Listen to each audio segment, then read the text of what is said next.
তারা সরকার আসলে ব্যাংক লুটপাট করতে হয়। এবারও দীর্ঘ 16টি বছর তারা অবৈধভাবে ক্ষমতা এসে তারা দুর্নীতি, লুটপাট, ব্যাংক লুট, বিভিন্ন প্রতিষ্ঠানে অর্থনৈতিক প্রতিষ্ঠানে সব লুটপাট করে সেই অর্থ পাচার করে দেশকে ভিক্ষায় পরিণত করেছে। এদেশ কিন্তু আজকে অর্থনৈতিক অবস্থা খুব দুর্বল। যাই হোক, আমরা এই স্বৈরাচারী সরকারের বিরুদ্ধে আমরা দল মত নির্বিশেষে এই স্বৈরাচারী শেখ হাসিনার বিরুদ্ধে আমরা অনেক যুদ্ধ করেছি, লড়াই করেছি দীর্ঘ 16টি বছর। অনেক দলের নেতা কর্মীদেরকে সেই বাকশালিকাটায় গুম করেছে, হত্যা করেছে, নির্যাতন করেছে, ক্রস ফায়ার করেছে। তারা চেয়েছিল একক আধিপত্য দিয়ে সারা জীবন তারা দেশ পরিচালনা করবে, এই দেশে আর কোন দল থাকবে না, তারাই একমাত্র বাকশালের মতো দেশ পরিচালনা করবে। তারা সেই কায়দায় তারা দেশ পরিচালনা করেছে। আগের ইস্যু ধরে হিস্টোরি দিলে আওয়ামী লীগের ইতিহাসের শেষটাই অনেক বড় ইতিহাস। বড় বড় নেতা এখানে অনেকের আরো সংক্ষিপ্ত বক্তব্য দিচ্ছেন, আমি এত বক্তব্য দেব না। যাক, এই 16টি বছর আমরা আপনারা সবাই এই স্বৈরাচারী সরকারকে আন্দোলন করেছি ভোটার অধিকারের জন্য, গণতন্ত্রের অধিকারের জন্য, এদেশের মানুষের মৌলিক অধিকারের জন্য আমরা আন্দোলন করেছি দীর্ঘ 16টি বছর। কেউ শান্তিতে থাকতে পারে নাই, কেউ ব্যবসা বাণিজ্য করতে পারে নাই, কেউকে গুম করা হয়েছে, কেউকে খুন করা হয়েছে। এই সাংবাদিক ভাইরা সবচেয়ে বেশি নির্যাতিত হয়েছে। তারা পত্রিকায় সত্য কথা বলতে গেলে তাদেরকে হত্যা করা হয়েছে। ওই যে সাগরবর্ণীর কথা বললেন না, আজীবন কিন্তু এটা ফাঁস হয় না, কি কারণে তাদেরকে হত্যা করা হবে? নিশ্চয়ই সরকারের কোন নিউজ তাদের কাছে ছিল, সেটা যাতে আত্মপ্রকাশ না হয় সেই জন্য তাদেরকে হত্যা করেছে। কাজেই এই সাংবাদিকদের সবসময় একটা অবমূল্যায়ন থাকে, পথগুলির মতন তাদেরকে ঠিক করা হয় যে আওয়ামী লীগ সরকারটা আরো বেশি বেশি এই সাংবাদিকদের অবমূল্যায়ন।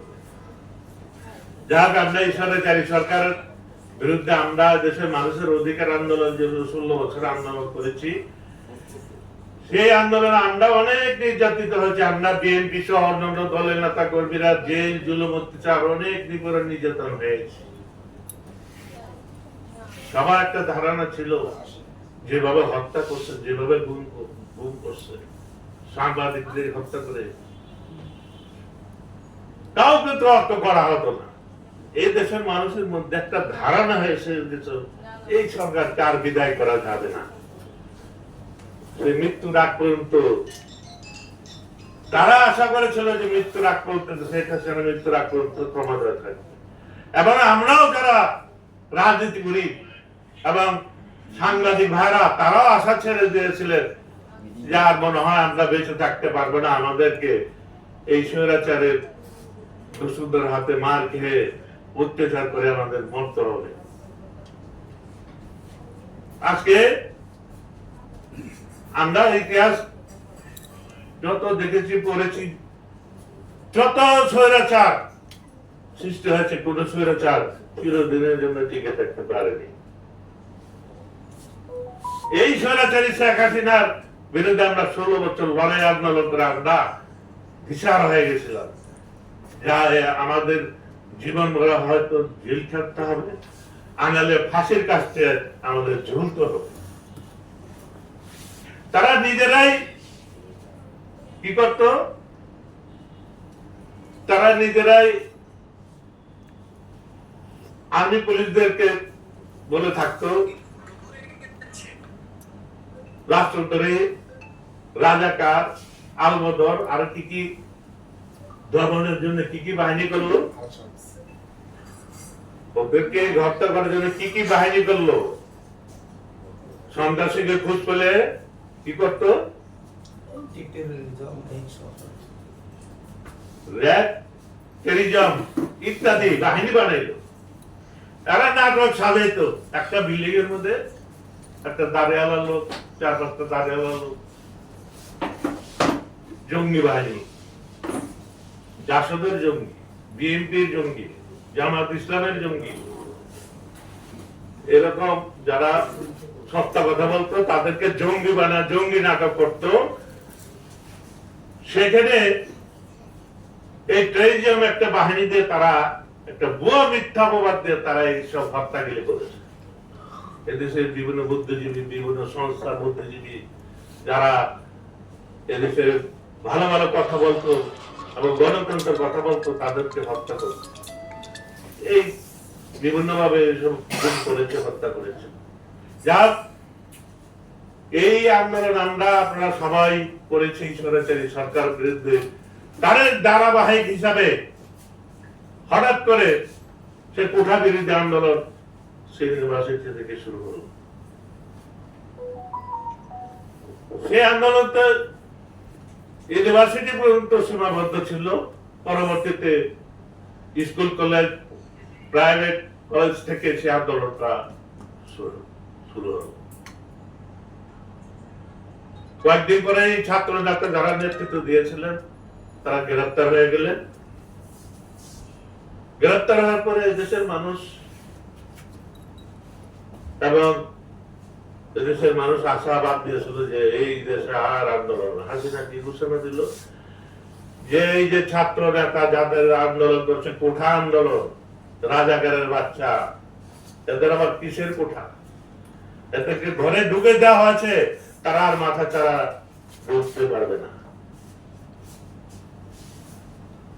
তারপরে দিন আমাদের দেশটাই ভারপ্রাপ্ত চেয়ারম্যান সেই দোষর লন্ডন থেকে ঘোষণা দিলেন, আপনারা যদি বাঁচতে চান, দেশের গণতন্ত্র ফিরে চান, এদেশের মানুষের মৌলিক অধিকার, ভোটার অধিকার ফিরে চান, তাহলে আপনারা রাজপথে নেমে যান। তখন আমাদেরকে ব্যক্তিগতভাবে উনি ফোন করে বলেছেন যে নবীউল্লাহ সাহেব, আপনার এই ঢাকা গেট, ওখান থেকে মাদ্রাসার ছাত্র, স্থানীয় লোক, জনবল সমস্ত রাজপথে নামিয়ে দিন, কিন্তু আমাদের ব্যানার ব্যবহার হবে না।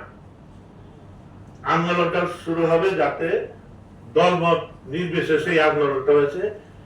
এটি তারেক রহমান চেয়েছিলেন যে এই দেশের মানুষ দলমত নির্বিশেষে এই স্বৈরাচারী সরকারকে পতন করেছে। তারেক রহমান যদি সেই ঘোষণা না দিত, এই স্বৈরাচারী সরকারের বিরুদ্ধে কোঠা আন্দোলনকে সামনে রেখে সারা বাংলাদেশে এত লোক এই রাজপথ নামতো না, এত যুদ্ধ হতো না।